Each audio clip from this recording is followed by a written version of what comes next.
Hello everybody, and welcome back to OMB Reviews. I am the critic who is a cynic, and good morning Asgard. Once again using Restream Studio, doing some testing, and I today was playing the intro video as a local file instead of as one of the uploaded videos that one can have on the platform, just to see if it makes any difference whatsoever. In my initial testing, it didn't seem like it made much of a difference, and yet you have to pay an extra like $20 to $25 just to be able to upload your own media, which seems like, based on testing, and obviously I'll look back at the stream after the fact, if anyone saw the intro, did it look any different? Was it stuttering? Was it laggy at all? Please let me know in the comments over on Odyssey, because we are indeed exclusively streaming on Odyssey. I do have a recording going over to an unlisted YouTube video as well, just to make sure that we have a backup. And yes, good morning to everyone out there. Please make sure on Odyssey that you light up that fire button, because we deal in fire over here on Odyssey. And also, at any point you have any comments or questions, please type @Odin towards the beginning of your comment. It will help me be able to determine whether or not you're talking to me or to someone else. These streams, typically on Odyssey, have a much smaller crowd, but obviously that is something that potentially could change over time. But last night, testing some things out was pretty fun. It was cool to be able to get the chats on the screen. Unfortunately, there really isn't a way to do that for Odyssey yet. As soon as there is, I cannot wait. If Restream can ever start to play well with Odyssey, that'd be awesome to have that kind of chat integration, because I'm pretty excited to see the future of not only the platform, but also with now all the things I'm learning about OBS software in general. It's a lot of fun. But good morning, everyone here in Asgard. We got Tina B. What's going on? Saying, am I the only one here? As the K-Man responds with, yes. Yes, you are. No, you're not, Tina. You're not the only one here. What's going on? Laura, it's a short story in the chat. We've got 3 out of the Chosen of Valhalla here this morning. We also got Andrew Hoyle here. Another one of the Chosen of Valhalla. Hail to you, Andrew Hoyle. Hopefully it is a much later time in the day over in the world where you are. So thank you very much for being here today, of course. Tina B says, I slept for over 7 hours, woke up and figured make my coffee and join up. And it's too early to get technical. All that just went over my head. Well, luckily it's not too technical today. Basically think of it like this.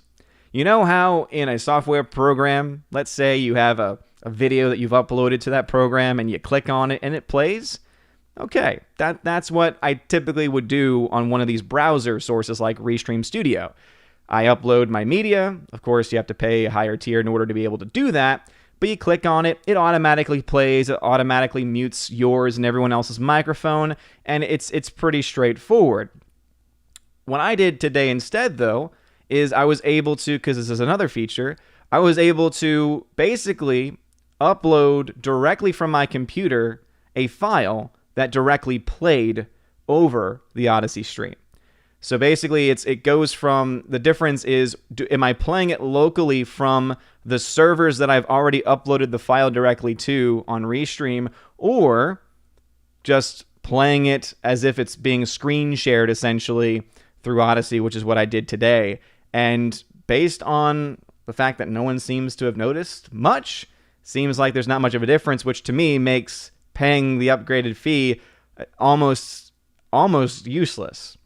You know, you get like very little as far as actual benefits based on what I'm seeing then from the possibilities here, because the chat you get even at the free level, you get some free graphics, obviously, at the free level, which you can do with very basic stuff. And the fact that you can share video at any level at all, it seems to make it basically the only reason why one would pay for the lowest tier option on Restream is that I would then get to add a custom RTMP, which just means a custom output, which means I can add Odyssey and not have to worry about streaming a separate thing to Odyssey anymore. So that's probably what I'm going to end up doing, is going back to that if the local file sharing that I did for the intro today was pretty much no different than what you would typically see. Maybe I'll play a random video just to show y'all what I mean by that. Let us see who else is here. Everyone's saying hello to each other. Laura says, I can block and mute people. Yes, you can. Yeah, if you're actually accessing it from the website, it's a much better experience overall, as is most things. You know, obviously these are all, it's so funny how there's all these new browser-based streaming services and everything, which you would think browser-based, likely playing well with mobile devices, but in the end, that actually ends up not playing very well with mobile devices. Snortopubis Cuber, what's going on, good sir? Another thing I thought of the other day is that because Restream Chat can connect with Discord, theoretically, I could still, until Odyssey adds the option, or Odyssey and Restream start working together, I could add the option where if you want your comment to be shown on screen and you're watching on Odyssey, you would have to essentially, this is where it gets a little complicated. And so obviously, unless you have a PC or a Mac or something, you probably wouldn't want to do it anyway. But essentially, you could chat in the Discord. It would pop up on my chat, and then I would be able to highlight it. And just like I was doing last night, highlighting comments, I could actually do that for anything coming through Discord. So, but again, I feel like that obviously makes things more complicated. You have to have two apps open instead of just one. So again, I would much rather there be direct integration and not have to worry about that at all. But obviously, you know, we is where we is at the moment. Just checking in on baby Thor, who looks like he finally has settled down for his little nap, which is why we're able to do these morning streams with the wife off, especially over at her office this week. All right, Tina B, what's going on, says, you looked great on the stream last night. It was clearer than I've ever seen it. Yeah, so you're not going to get that today, because even though I'm paying the, quote, professional tier on Restream Studio right now, it still taps me out at 720p 30 FPS. So last night's stream, I was streaming at 1080p 60 FPS because I was streaming via OBS. I theoretically could have my Brio set to 4K, but in the end, I would rather the smoothness of 60 FPS than 4K, because most people typically aren't even streaming at 4K anyway. There's really no purpose to it. It makes it more difficult for sites to be able to host it, and also it's just more taxing in general. There might be a point, which is why another reason why I got the camera was because there might be a point when 4K streaming is the future, but at the current time, it really isn't that necessary. Of a product. But since I'm streaming through Restream Studio today, yeah, you're only getting a 720p. You're getting a subpar product today, unfortunately. Oh, man. Let's see. Laura says, ooh, look, there's speed control. Yes, there is. That's why I recommend it, because if anyone you watch on YouTube is hosting stuff on Odyssey, Odyssey really is a pretty great alternative for the most part on desktop for sure.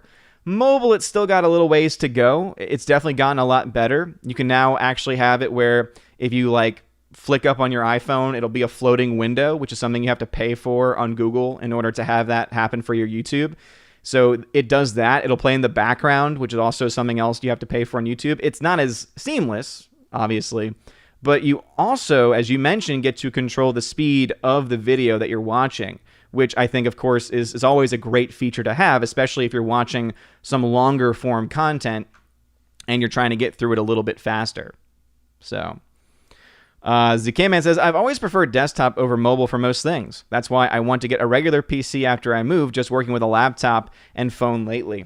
Well, most laptops today can pretty much handle almost anything. When I got a laptop to help out with streaming for school this year, one of the things I looked into was exactly the new processors. And there's these, 11th gen Intel processors now that have these integrated graphics that can even handle light gaming, let alone content creation streaming. So a lot of what this is, like Restream Studio could easily be run from that laptop. In fact, most OBS programs probably could also. So that puts me in a good position because it means if I'm ever mobile or on the move or have to go somewhere else for any specific reason but still want to stream, I have a much more mobile option. And I do already have still my old SM58 microphone as well. The only thing I would need is a smaller, cheaper interface, essentially, which I have, but I've essentially donated to the school to get the microphone going through, essentially, basically able to connect the microphones that are in the auditorium at the school when we were streaming to get those patched through so that way anyone listening in the classrooms or at home could hear it at the highest quality possible. So I'm looking into potentially, probably towards the end of the month, looking into that. By the way, Tina, I think the Flex 5 is probably going to be a good option for you, the Core i3 model. Again, I heard a lot of really good things about it. And again, if that is the platform that you prefer over regular PC laptops, yeah, just let me know. And I should be able to cover at least 50% of that. At least. Potentially more. So you just let me know, Tina, in our private chat. All right, Tina says, Odin, when I was talking about the Samurai Trilogy last night, I wished you luck on the Blu-ray or 4K transfer. The old DVD version I saw way back in the early aughts. Part 2 was very dark during the big sword fight. I hope your transfer is more updated. Well, that's the thing, is that it is actually. The Samurai Trilogy, I just started it with Toshiro Mifune. It's Criterion Collection. So Criterion got a hold of the distribution rights to the trilogy and put out a Blu-ray transfer. And based on what I'm seeing right now so far, it looks great.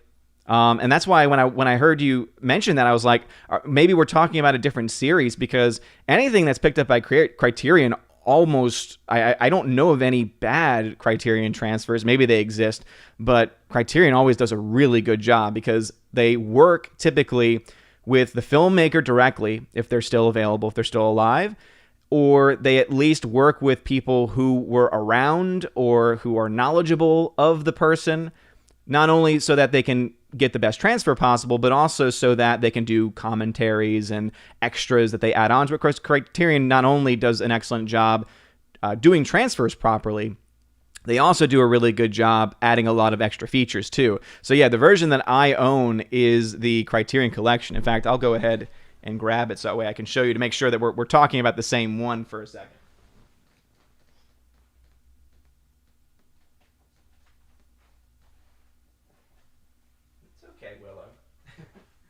I have the dogs with me, and I went over to grab it, and Willow was on the bed over there, and she's like, no, I don't want to get in any trouble. So if this is the Samurai Trilogy that we're talking about, which I think it is, this is Musashi Miyamoto, Duel at Ichijoji Temple, and Duel at Ganryu Island, then yeah, these have much better updated transfers.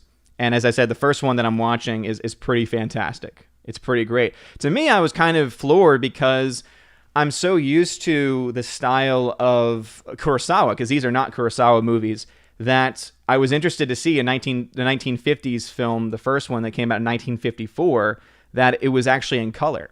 I was actually very surprised by that because you had Kurosawa putting out movies in the 50s and 60s, and he kept that black and white template for a pretty long time. And I kind of really enjoy that. I started to realize watching a lot of these Kurosawa movies how much I thoroughly enjoy the black and white shooting, right, with actual film.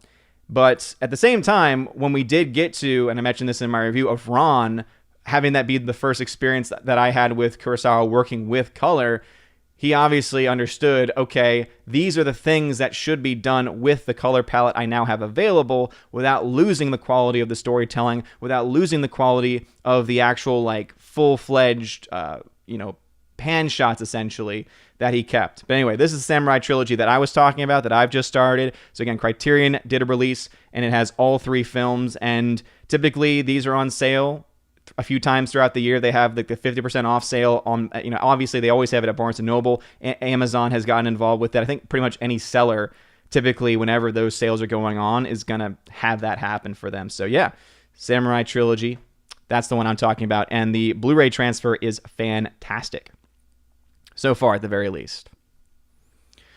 Uh, Tina B says, I'm watching on my Chromebook screen anyway, so I have no idea what K or anything I'm using. Chromebook, you'd probably be watching at 720p, so this was probably still looking pretty good for you, but you're not going to be getting the 60 FPS, which is when it's the smoothness. So this is still going to be smooth because 30 FPS is what most people stream at anyway. So most streams you've ever watched, someone's going to be using 30 FPS. It's just a standard. 60 FPS typically is more so used for gaming and gaming streams, but I just like how it does make things a bit more smooth. And since 4K is just a little bit too much and overkill for streaming, at least at the very moment, I think I'd rather utilize the 60 FPS more so than anything else. So, alrighty. K-Man tagged me and says, I need to upgrade anyways. This laptop is a 2013 model. Oh man, yeah. I'm amazed that thing is still working. Now, to be fair, I feel like the older models were built more so to last. I really feel like they were given a lot more as far as durability is concerned, where the newer ones, it's kind of like that old adage where it's like cars. You know, they used to build cars to last. Now they give you enough, they build the cars to get you far enough in life where you feel like it was worth the investment. But then when you think back, you're like, yeah, but you know what? Now I'm having to pay because the warranties are expired. And as soon as the warranties are up, that's when you always are paying the most. It's just crazy. It's honestly crazy. But yeah, 2013, that's quite old for a PC. Have you done any upgrades to that PC to keep it up and running?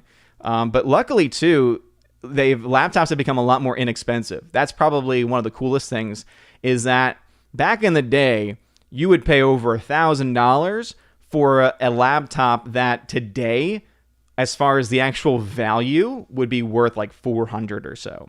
So you get so much more now for your money with laptops. You can get a perfectly good laptop that can do any basic stuff you need as far as web browsing is concerned.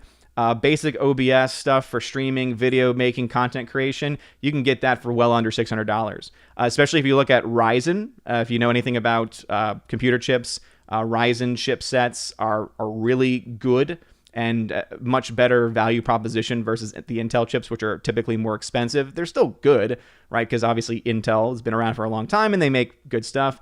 But Ryzen has really come a long way too. But yeah, you have a lot of stuff that you can do. A lot of stuff that you can do. Let's see. Laura says, are you going to watch Loki? Jeremy Johns did a video on the first episode already. Yeah, it is the 9th, so that means it's available. So I was going to watch it, and the reason why, as I've mentioned in previous streams, if I'm going to talk about something, if I'm going to talk about the current state of the MCU, if I'm going to talk about changes and stuff, I got to keep up with it. And I have my Disney Plus subscription still through Verizon, so it's already still free, and my wife still likes having access to it as well. So, yeah, if I have it, then obviously I'll watch it. It's not going to be my priority. As I said, I'm starting a brand new series of films right here, still in my Japanese samurai cinema. So, absolutely, just like I'm still watching The Bad Batch, and that also is because of Friday Night Tights. Because at Friday Night Tights, we typically talk about current things going on in the industry. And if we're going to bring up articles or if we're going to bring up stories that relate to a specific movie or a specific series, it's probably good that at least a few of us have actually watched said episodes. So yeah, I do plan on watching it. And yeah, that's right. It should be currently available. So I hope it's good. Obviously, we're hearing a lot of things about them gender swapping and Loki's kind of going to be more of a background character or something. We'll see. And if it is, then I'll call it out. Tina says, I'll talk to you in our private DM about the Chromebook. Thanks. That's the one I was kind of leaning towards. Yeah. And again, I have a Lenovo. No, I have an HP. The last Lenovo I had, I actually didn't like. That was the one I've shown before. It was the first computer I used for YouTube. And it was one of the earlier models of the hinge, of like the 2-in-1 hinge, which they've now obviously done a much better job perfecting. But it's the one where they put the wire that attaches to the screen right next to the hinge, so that essentially at this point now it's mostly unusable, because if it sits in a certain position, the wire gets a little bit like even just slightly touched or slightly out of place, the screen starts to flicker and starts to like shut on and off, and it's just really bad. And I've already brought it into a shop, and they said it's not even worth. That's why I ended up getting the new laptop. Was they're like, it's not even worth replacing the screen because you'd have to replace the entire thing. You can't just replace this cable because that's how the manufacturers make it. So it's pretty sad. Pretty sad. But yeah, sounds good to me. Tina says, that's the Samurai Trilogy I'm talking about. But yeah, the one I saw when Netflix still shipped out DVDs. Who knows where Netflix got their copy? I think the first of the Samurai Trilogy won the Oscar for Best Foreign Movie. I loved all three films. Nice, yeah. Well, also, too, that might make a lot of sense as to why Criterion ended up picking it up. Because they tend to pick up films that either have never been released on Blu-ray or have never been given a proper transfer treatment. And I wonder if that might be the reason why. Because the DVDs were so bad, they were like, oh, this is a really important series. This is a really important part of film history. Let's pick this up and actually, sustain it, actually do something with it. Alrighty then. Let's see. All right. Z-K-Man says, yeah, I've had a few repairs, upgrades on it, but it's starting to slow. Keyboard will need to be replaced soon. Power button still likes to stick. Ooh, K-Man, I would say, man, to be honest, obviously I know that the Move is where the priority is as far as financials go, but if you do have any dispensable income, take a look at some of these computers that are available. Because it used to be where if you got the $600 computer or something like that, you were like saying, oh, I'm going cheap and it's not going to be that great, etc. But as I said, nowadays you can get that even $400 to $600. This is a Windows computer we're talking about here. If you go to Chromebooks, if you can live in where you just want browsing, and that's your main concern, Chromebook can handle that pretty well, and you don't really need to spend a whole lot of money. I actually start to say, if you start to spend over $600 on a Chromebook, at that point, to me, you're wasting your money. Because even if you like Chrome OS, and even if you like the Chrome ecosystem, to me, you're paying for something where you're so limited in what you can do.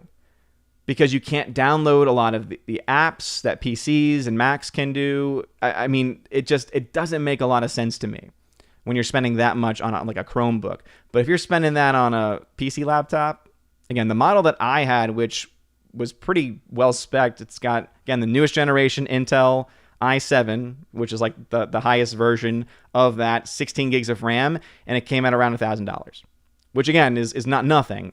But as I said, one of the more top of the line models you can get for $1,000. You can get still a really, really good Ryzen version of it. And again, it really just depends on what you need it for. That's really what it comes down to. What is the primary purpose of it? Because if it's just Word documents, typing, music production, things like that, all those things you obviously need to take into account.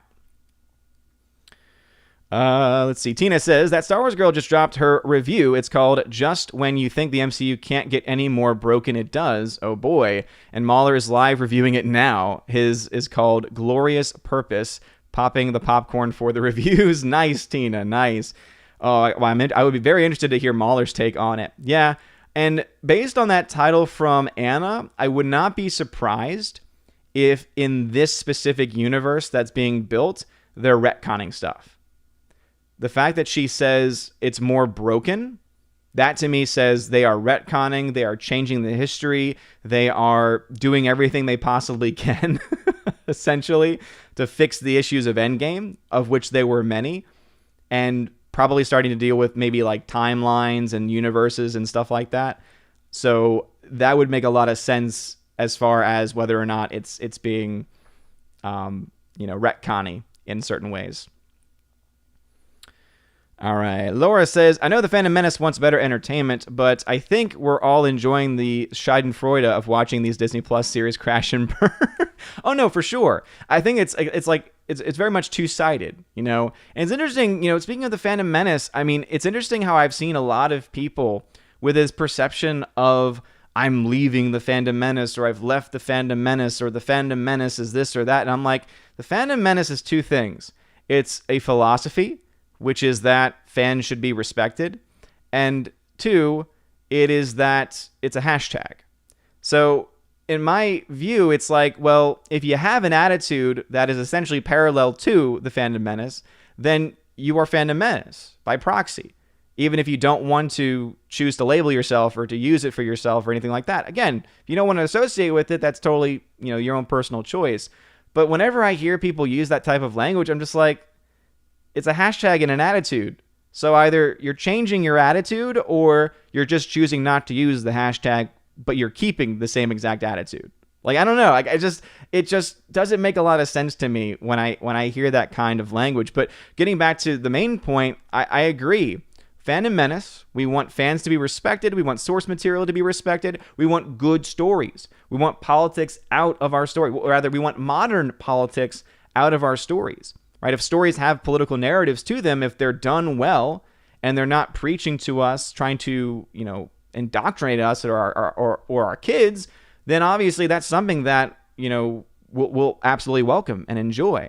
We want good storytelling. But yeah, I think you're right too. There's definitely this level of enjoyment, right, of Schadenfreude, of looking and seeing these companies who have put themselves on this pedestal of, look at how woke we are, look at all of the social justice stuff that we're doing.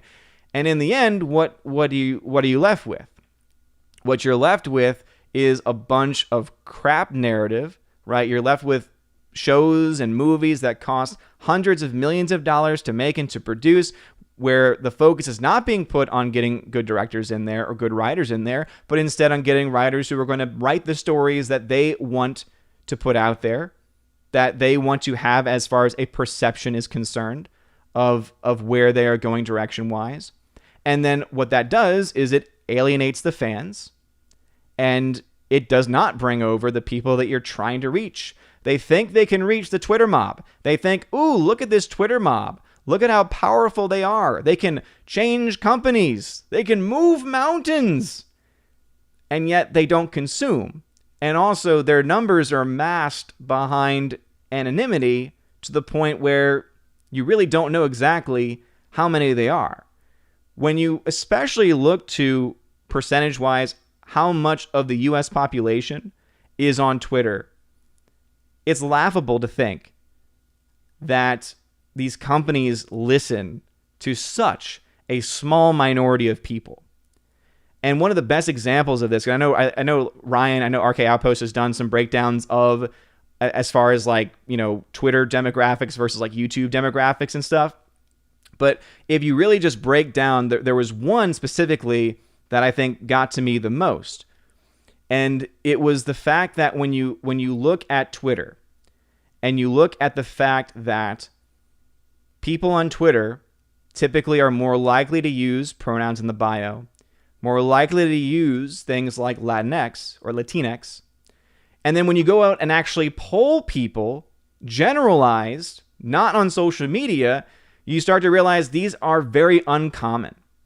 The funniest thing out there, the biggest evidence that I found of this, is when they asked Latinos and Latinas, right? When they asked the Latin America population, do you know the term Latinx? Do you prefer Latinx, etc.?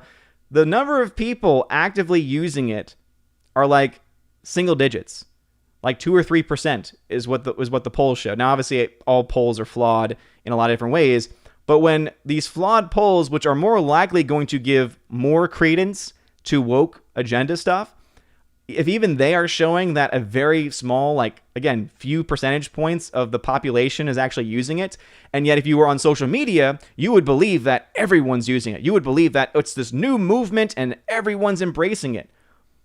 But it's not true.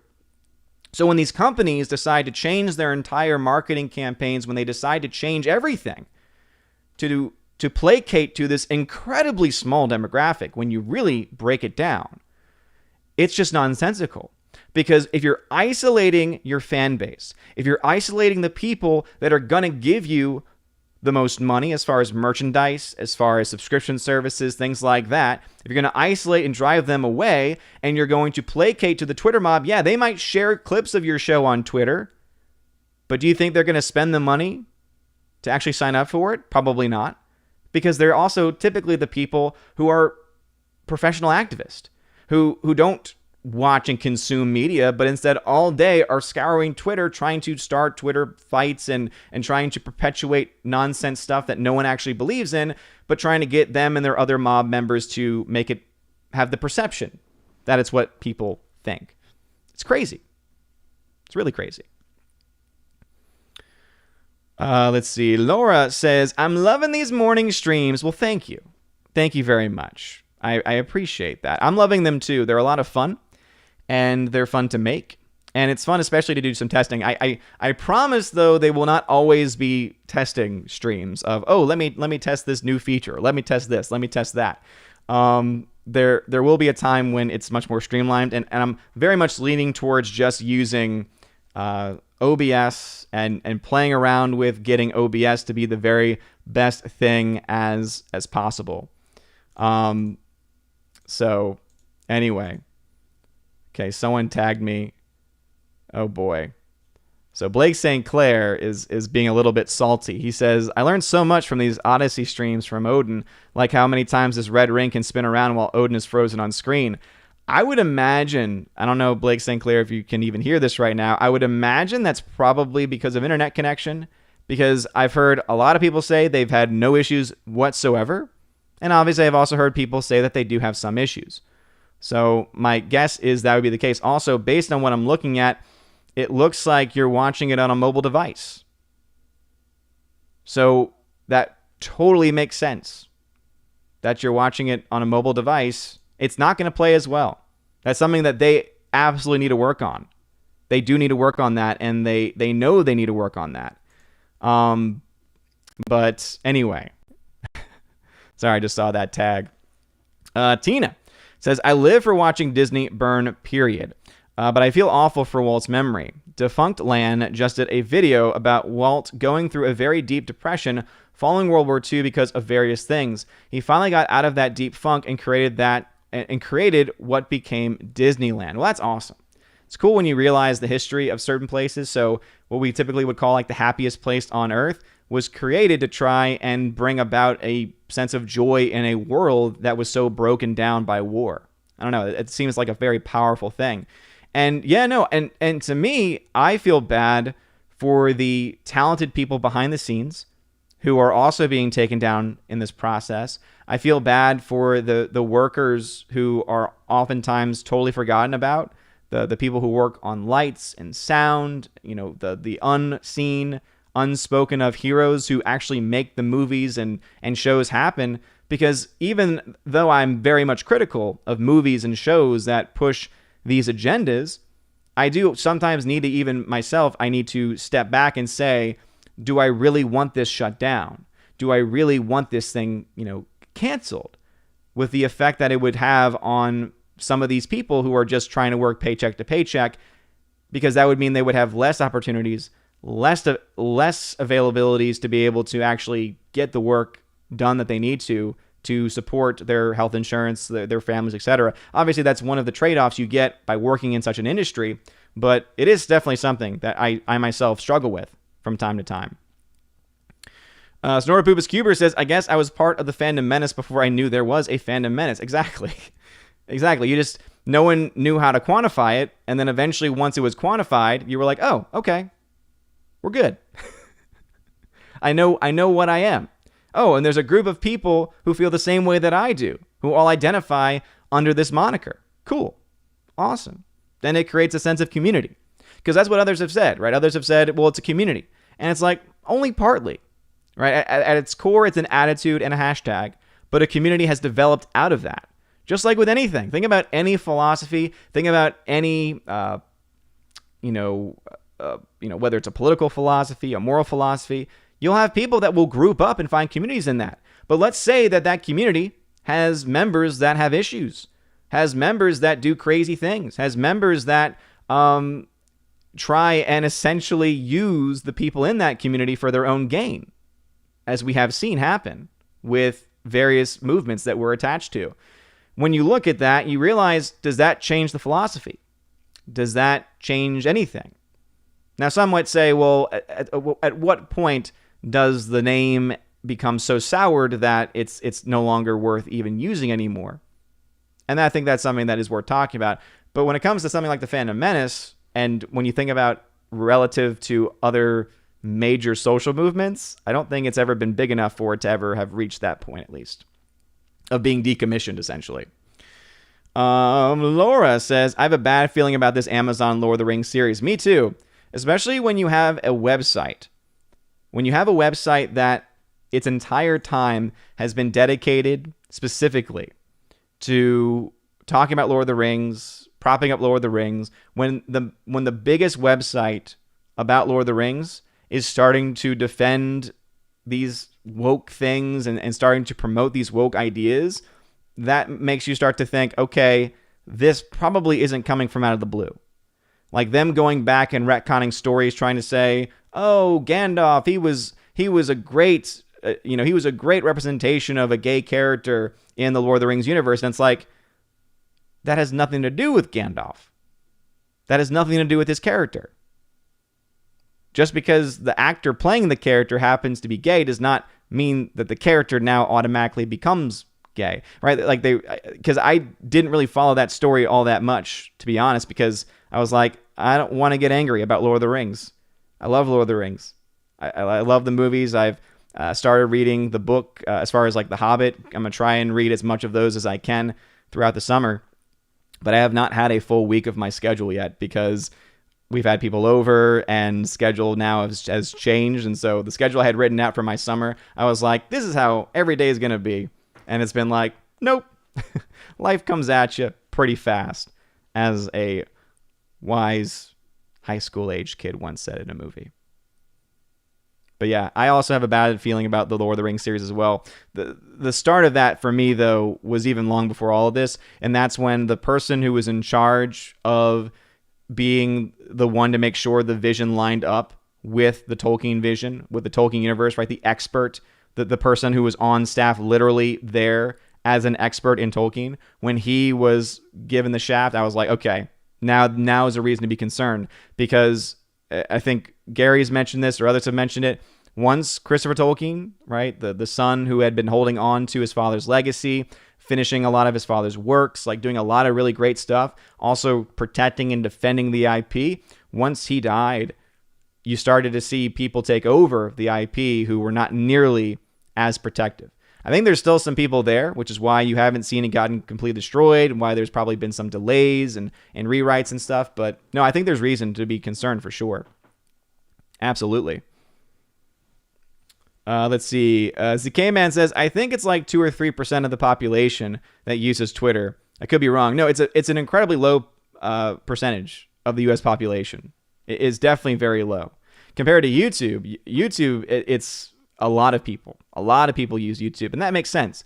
Not just because you have people watching content creators, but also it's a way in which people access mainstream news media sites now. It's a way that you learn about things through tutorials, through history channels. There's something for everyone on YouTube, and you can use YouTube as a very important tool. Twitter doesn't have that same capacity. The only thing, practically speaking, you can use Twitter for is news.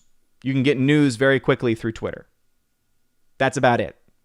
YouTube, you can get almost anything. You can get news, general information, how-to videos, entertainment. I mean, there are so many things that you can get. So it makes a lot more sense then as to why so many people will use things like why my parents will use YouTube and watch things on YouTube, especially to like find old concerts, old songs that are not really readily available anywhere else. But yeah, absolutely. Tina says, Walt sounded pretty close to suicidal at that point. The studio had a major strike, so he didn't trust anyone. Pinocchio and Fantasia flopped, and the war, of course, where he churned out U.S. propaganda movies. He wanted that nostalgia of his childhood again. And again, it's pretty amazing to see that is the backdrop to how Disneyland came to be. Now, is that Disneyland or Disney World that he got from that? I'm assuming, I think you said Disneyland, but it is interesting. Because typically when people think of Disney, people think the superior park is Disney World. There's just so much more there. And also when you compare the castles, it's like, it's not even close. It's so funny. You walk into Disney World and you look at Cinderella's castle and you're like, oh my goodness, this is amazing. You go to Disneyland and after having gone to Disney World and you look at Sleeping Beauty's castle, and I think it's Sleeping Beauty, and then you're like, oh, that's not nearly as impressive. Yeah, it's pretty funny. Alrighty then. Yeah, Snorpupus mentions here about a lot of duplicate and Twitter bots. Yeah, a lot of those make up a huge things. Let's see. Laura says, wife is home. Gotta run. Have a great stream. Thank you very much, Laura. Appreciate it. Thank you for stopping by. You're awesome. Tina says, when you hear them call the designers and engineers the Imagineers, you saw something where imagination kicked in and they were trying to do things to make people happy. Nothing wrong with them making money, but it's all so ugly now. No creativity. Walt lived for creativity. Exactly. You can have both. You can have both. And that's something that I really do feel has been lost. People think you can either have creativity or money. It's like, no, you can absolutely have both. And I think that we have seen that there are indeed properties out there that show that, right? The film Nobody, for instance.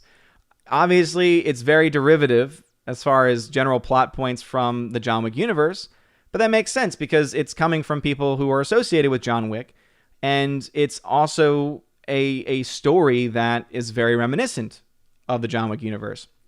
At the same time, you also were able to see that film make money. Not a crazy amount of money, but speaking of John Wick, I think that's a good example, right? The first John Wick, brand new movie in a new universe, original concept, didn't make boatloads, right? The first film didn't make boatloads of money in comparison to other franchises.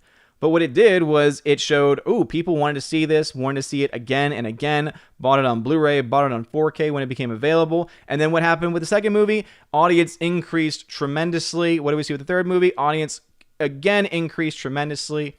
And it's on that upward trajectory. So you can have creativity and you can have money.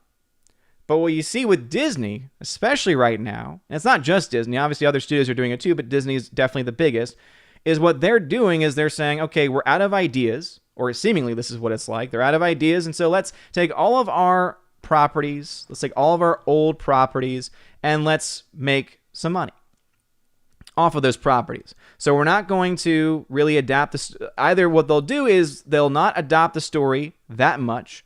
They'll keep most of it untouched, and they'll just essentially make it into a live action, or in the case of Lion King, so-called, quote, live action, which, oh man, Lion King was, I think Jon Favreau has done some amazing work before, and obviously I think there's something that could be said about what he was able to do with some of the, character design as far as the animals are concerned, but, it was just abysmal because of the fact that it just did nothing. There was no real creativity except in the effects, and effects for the sake of having effects is not enough. That was one of my biggest issues with Avatar. The only thing that Avatar had as a movie was the effects, was the world being built by James Cameron. Story was not very good. It was derivative of so many other stories that did it so much better. And it's just one of those things where people think, right, that you need to have one or the other. But even in creativity, because I would argue James Cameron definitely was creative in the way in which he utilized and used and updated the use of visual effects. No doubt about that. But also, he left behind story. So yeah, we see that there's this balance that is needed that is very much left behind. This balance of visuals and storytelling, this balance of messaging and storytelling, right? Which is especially true of Disney. They care more about the messaging of their movies more so than the actual stories of their movies, which is why you're seeing so many of these movies now just be remakes and reboots. Make sure you light up that fire button too. We got 9 people watching now over on Odyssey and only 6 fire buttons lit up. Again, right below the video, you'll see there's a little button that's shaped like a flame.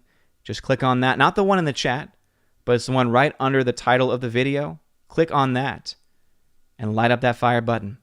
I don't know what it does because they don't really do algorithmic stuff on Odyssey, but it'd be nice.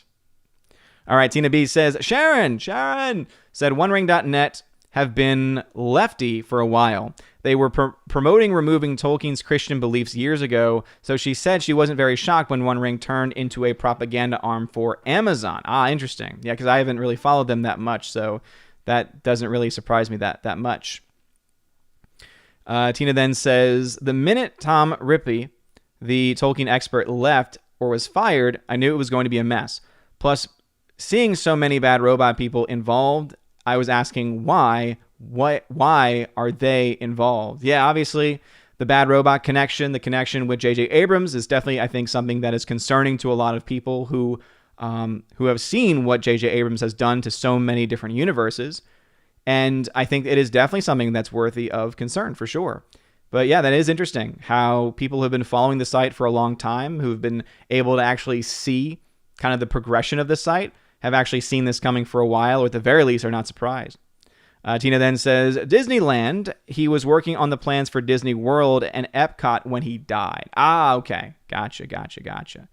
She then says, I lost interest in Sleeping Beauty's castle as a kid when I realized there were real castles I could visit someday. And I have. I've even stayed at a real castle once, beats a fake one any day. Oh, for sure. For sure. I do really like the design of Sleeping Beauty's castle, though, because you can actually go into it. There's this little, the story of Sleeping Beauty is told as you walk through the halls. I think the design in there is actually pretty cool. Feels very castle-y, but I definitely agree. Love some real castles. I went to Ireland back during the summer before my junior year of high school, I think is what it was. And it was amazing. We got to see so many cool castles. Some were in pristine condition. Some were really run down. In both cases, it was awesome to watch. One of my favorites, though, of course, and I know it's kind of stereotypical, was Blarney Castle, not just because I got to kiss the Blarney Stone, but also because it was a very complete castle. And it was very well preserved. And there was actually this portion where you could go into this open crack, and you actually got to go into what would have been their dungeon, what would have been their jail. And it was just kind of really cool to see how that would have looked like during that time in history.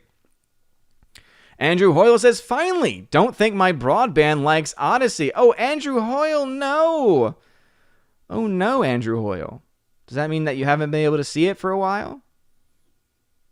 I don't think other people are having issues as far as connection goes, so it could be that. Yeah, and Blake St. Clair, I think he is also not American bound. I think he's either UK or Australia, so that wouldn't surprise me as to why there are issues, because the one thing I think Odyssey doesn't do automatically is change the quality. Right? On YouTube, if you have a bad connection, you can go down to 360p and you can get a signal through. Whereas with Odyssey, I don't think you have the same option. You can change the speed, but I don't think you can change what the actual video quality looks like. So because I'm putting this out through Restream and it's being put out at 720p, if your computer can't handle that level of data, then it's going to buffer. It's not going to work as well. So I think that is probably what's going on, if I had to guess, if I had to imagine. Andrew Hoyle says, being English, I have my own castle, plus one for the weekend. Ah, really? Is that the case, Andrew Hoyle? Is that how things really work? By the way, 9 are still watching, and those last 3 still haven't lit up that fire button. Click on that fire button. It doesn't take long. It doesn't take much. It's totally free to do. Go ahead and light up that button. Let me see if I can maybe share it in case you don't know what it is. But yeah, this button right here. This is what you should see. If you're watching it, see, this is why desktop's so much better. You get the video, you get the chat right next to it, you can type in the chat, you get to see how many people are watching, you get the links right to Streamlabs, all that stuff is available. But yeah, smash that fire button. That's the one right there. Right there. See, I already smashed it. That's right. I lit up my own fire button. Baby, you can light my fire, as the song goes, as the song says. And you know what? Actually, we're testing things out. So let me keep this. Here. Let me see if I can see it. Does something weird with the chat. I don't know why it does that. But anyway, now y'all can actually see the chat. Now we can actually see the chat together. Look at that. Look at that. ZK-Man says, I was actually supposed to have stayed in a castle last year, but the lockdown happened before my trip. The trip was to be a road trip around Ireland. Oh, no. That makes me sad. Oh, I'm sorry to hear that. Oh, because it's just, Ireland is just beautiful. It's just so beautiful. I hope that you get to make that trip back up, because it's pretty great. Man, oh man. All right. Tina says, I think Sleeping Beauty's castle is based on Ludwig's castle in Germany, I think. Mad Ludwig, the patron of Wagner. That castle looks amazing. It's like a dream. Interesting. I did not know that.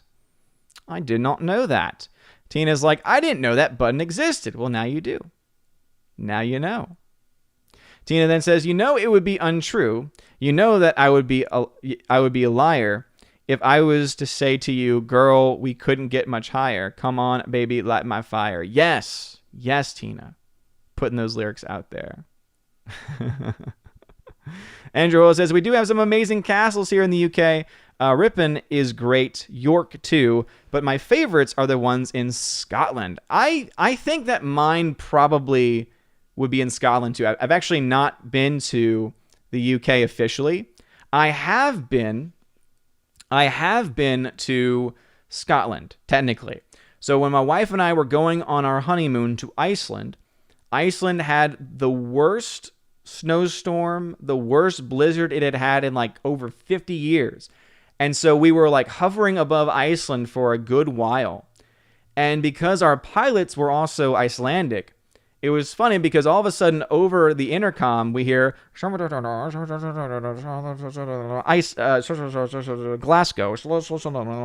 We were like, wait.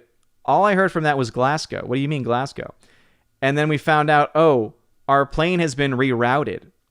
So we were hovering over Iceland, couldn't get it. The closest airport to Iceland was in Glasgow. So yeah, my first time ever being to the UK, technically, because I'd been to Ireland before, but I'd never been to the UK. The first time was technically when I was on my honeymoon, because we had to land in Glasgow for a little bit. Not enough time to really go into the city or see anything. I would have loved to have seen some of the castles there, because I can only imagine how great they are. I am a huge fan, though. Huge fan of the Irish castles.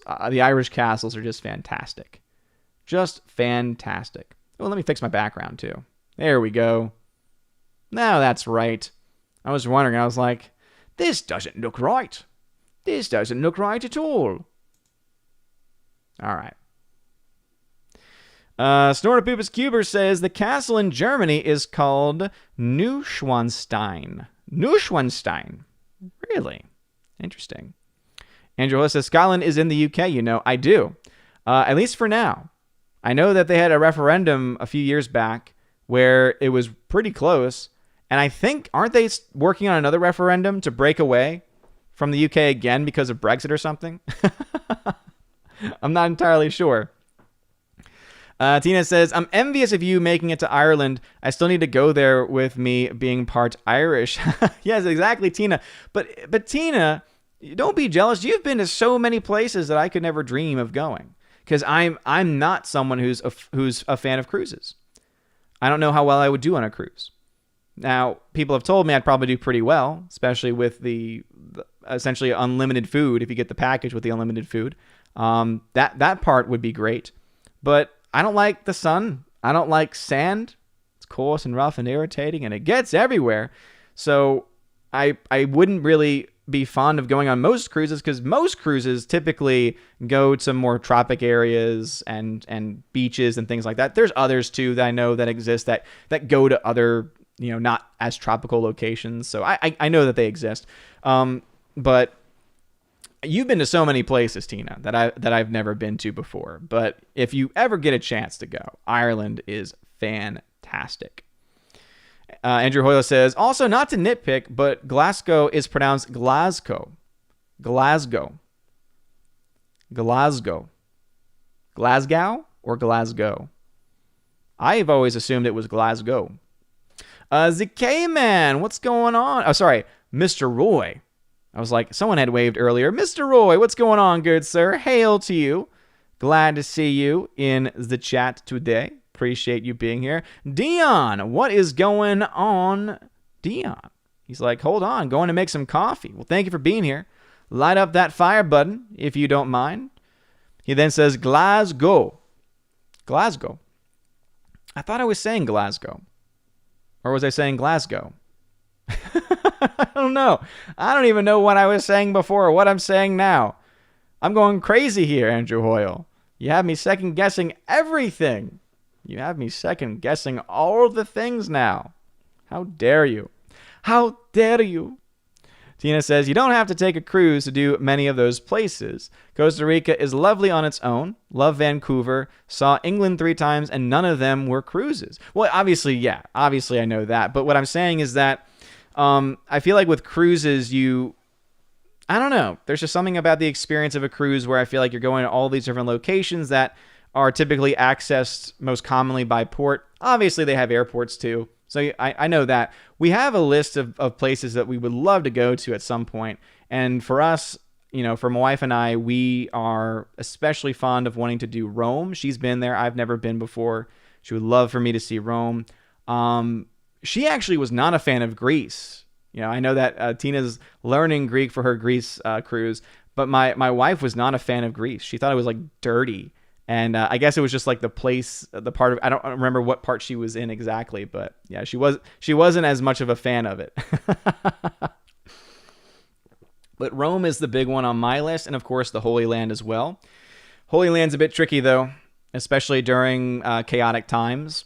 I hear that it's pretty safe if you are going to the holy sites on pilgrimage, that those areas are typically pretty well protected. Obviously, one of the other things that you typically can see from social media, as I said before, the only really practical thing you get from social media like Twitter is news reports. And we, for the first time, I think, for a lot of us, saw the Iron Dome, right? The Israeli defense system actually in action. And it's kind of amazing to see it in action. But yeah, Rome and the Holy Land are like the top places. ZK Man says Glas. I thought I was saying Glasgow. I never said Glasgow. I never said Gasco. Glasgow. I'm saying Glasgow. Y'all are starting to make me go crazy here. Glasgow. Get out of here. Gasco. Okay, I'll see myself out. Okay, now I get it, ZK Man. You were correcting your own comment. That makes more sense. I was like, wait a minute. Stop playing with my emotions, K-Man. Stop playing with my emotions. Tina says, yeah, I've heard many parts of Athens are dirty, so I'm prepared. They do graffiti as an art form, which is insane to me. I have a few neighborhoods I'm sticking to. Yeah, absolutely. And I'm sure there's tons of books and websites and information about the safe parts of Greece and the best parts, the prettiest parts, all that kind of stuff. So that's awesome, though. And I'm really excited for you. I'm really excited that that the cruise is seemingly still on. Again, fingers crossed, of course, that everything stays as it should be. And it looks like we're moving in that direction as a world, it seems. But obviously, we all know people are crazy still. People in power are crazy. They'll do anything to hold on to it.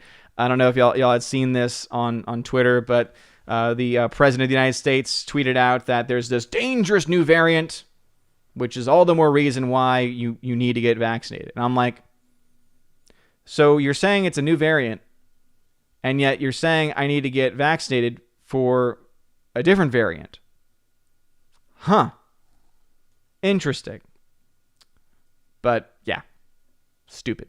Tina says, I'm also getting an anti-theft backpack. Seems pickpocketing is thriving business in Athens. Yeah. I've heard it. There's apparently Europe in general, especially a lot of the touristy places in Europe, pickpocketing is a huge problem. Yeah, they almost always will recommend getting an anti-theft backpack or an anti-theft fanny pack or something because of how bad it is in some of those places. Kind of interesting. Kind of interesting. All right, we are about at the hour mark of the stream. So I wanted to say thank you to everyone for waking up early with me to do this stream. Again, thank you to everyone who has joined. Tina, Andrew Hoyle, Snortopoopas Cuber, ZK Man, Mr. Roy, Dion as well. Laura, of course. Let's see. Hopefully I didn't miss anybody. I think I got everyone. Yeah, Tina, Snortopoopas, Laura, Andrew Hoyle, ZK Man, Mr. Roy. Blake St. Clair, I know, has been trying to watch. Dion, of course, jumping in at the end. Cool. There we go. Awesome. Well, yeah, thank you all very much. Yeah, exactly, Snortopoopas. Just doubling and tripling down on the Koof conspiracy. Yeah, and you can actually say that on the Odyssey platform and not have to worry about being demonetized or taken off. Yeah, I mean, obviously, I don't find it to be a complete conspiracy because obviously it's something that's real. I don't really love it, but I just find it so hilarious that the main narrative now is this was created in a lab. And this narrative has existed since March of last year and maybe even before. I remember, was it Tucker Carlson, I think, had a woman on his show who was saying that this was engineered. And all of that was being called crazy conspiracy fringe. And now you have all these mainstream publications saying, oh, it's possible, it's credible. Oh, now it's okay. Now it's allowed. It's ridiculous. Ridiculous. But anyway, thank you all so very much for joining me this morning. It has been a lot of fun. Please be sure to smash that, or rather, not smash, to light up the fire button. We don't want to smash the fire. We want to light up the fire button. It really does mean a lot. This video will be posted as a podcast sometime today during one of the naps, probably, of little baby Thor. So be on the lookout for that. If you are someone that listens to this as a podcast, thank you very much for supporting it as a podcast. If you do, you can find it over at anchor.fm. Good Morning Asgard, the Good Morning Asgard podcast. So I'm glad to see that a lot of people were able to join today and also that they got the signal that things seem to work. And so in my ongoing test, I'm now going to share the Patreon Subscribe Star video to see how well that works. And that will probably be the final thing I need to really do for my testing of the Odyssey platform. But anyway, you guys have all been, or not the Odyssey platform, the Restream Studio platform. Probably will be sticking with OBS, especially now that I've realized that OBS can do so many things. I just found out the other day that OBS has a plugin that can do these lower thirds. So I can find a way to just have some stuff like this pop up in the chat. No problem at all. So anyway, thank you all very much for checking out this video. It also will be live on the Odyssey channel for people to watch back again. One thing that's weird about Odyssey live streams is that they don't get public right away. As soon as I stop streaming, you can't access it unless I re-upload the replay as a separate video. It doesn't make a whole lot of sense to me. But anyway, thank you all so much for being here today, for being awesome. Be on the lookout. I am currently, as I said, watching the first film in the Samurai Trilogy, so might do a review on that today at some point. If not that, either a review of one of the older films that I still need to review, or potentially a movie news update video, if anything comes up. You guys are fantastic. Have a wonderful day, everybody. And as always, God bless. And now for a huge shout out to all of my June Patreon and Subscribe Star members: Andrew Hoyle, Biffer the Hobbit, Brian P., Dion, Don Bruno de la Mancha, Enrique Evangelista, Father Christopher Miller, hail to you, Father, Father Damian Cook, Garrett Searles, Inflamed Wood, It's a Trap Productions, Jason Clark, Jacob Juice, Jeffrey Toone, Jonathan Carney, Laura the Modern Major General's Story, Mike Jackson, Mad Mitch Dunaway, Mr. Peabody and his evil twin with the beautiful hair, On to June, Orange Hat Reviews, Out of Step with Reality, Priscilla Hall, Riff Magos, Rosetta Allen, Teresa Martin, Theodore Bendon, and rather Teresa Martin is Miss Martin Muses now, Tina Bojan, Tina B., and Washington Madranda. Thank y'all very much for being my supporters on Patreon. And to my Subscribestar peeps, Fast Reaction, Nosferatu Gatsu, Stand For, John B., Perpetual Punster, Mr. Roy, Glinzer, J. Alex McCarthy Jr., Dean Heiss / The New Number 2, J-Rod the Beer Guru, Nevanon G. Adams, and ZK Man. Thank you all very much for being my Subscribestar members, and if you want your name shouted out at the end of every video and live stream, please consider joining on Patreon or Subscribestar. You also get access at other tiers to things like a bi-monthly podcast, bi-weekly, twice a month podcast that I do with John the Flick Pick Flickinger, which is a lot of fun. There's also a tier in which you can join me once a month for the Chosen of Valhalla live stream, where you all get to, at that level, join me for discussions, talk about any projects that you might be working on, or just hang out and have a good time. It's a lot of fun. And also, too, for many of those levels, you also get access to a giveaway section on the Discord server, where you get access to giveaways of things like 4K movies, digital codes, and tons of other stuff like that. So if any of that sounds interesting to you, check out the links in the description and sign up over on Patreon and Subscribestar. You guys are all amazing and beautiful people. I hope you all have a wonderful day, and as always, God bless.